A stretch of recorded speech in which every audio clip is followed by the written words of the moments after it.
So what do we need to do?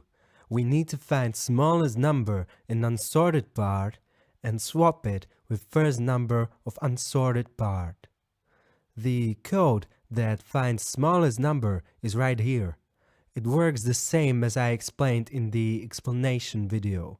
So we keep the index of smallest element, and you may notice that it's initialized to I. Why? Well, I represents index of first number behind our imaginary wall. So we mark this element as smallest and compare it to element behind it. That is what this for cycle does. We initialize g as I plus 1 since there is no point comparing I and I, right? I mean, it would still work, but it is just more work for us, so why bother? So we go through every number from I plus 1 to the end and check whether this number is smaller than our smallest yet. If it is smaller, we set it as our smallest yet. That means after this cycle we have the index of smallest element. So we need to swap it with first number behind our wall. And since I is pointing at first number behind our wall, we have everything we need. But we cannot just set the element on index I to the smallest element, because we would override whatever we have on index I.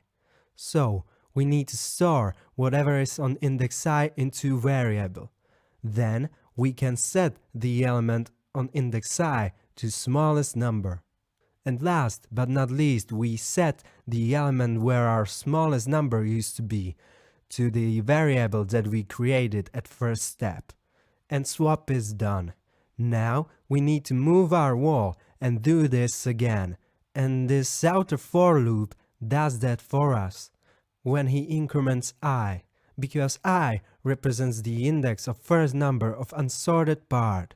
And we stop looping when we have only one number in unsorted part. That is why there is input length minus 1.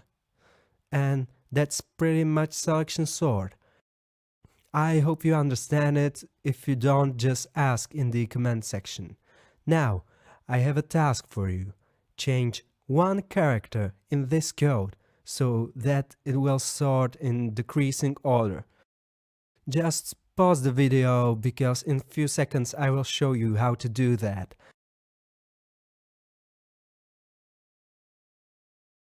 Okay, well, we need to change the fact that now we are picking the biggest number, and imagine that index of smallest represents the index of biggest. We need to change it if the number behind in our code number on index j is bigger than our currently biggest, right? So if we change this smaller than to bigger than sign, this algorithm will sort in decreasing order. By the way, if you want to prank your colleague, you can try to do something similar with this code while he goes off to get a cup of coffee. In my experience, at some point he will believe that computer uprising has begun. Okay, that's it for selection sort.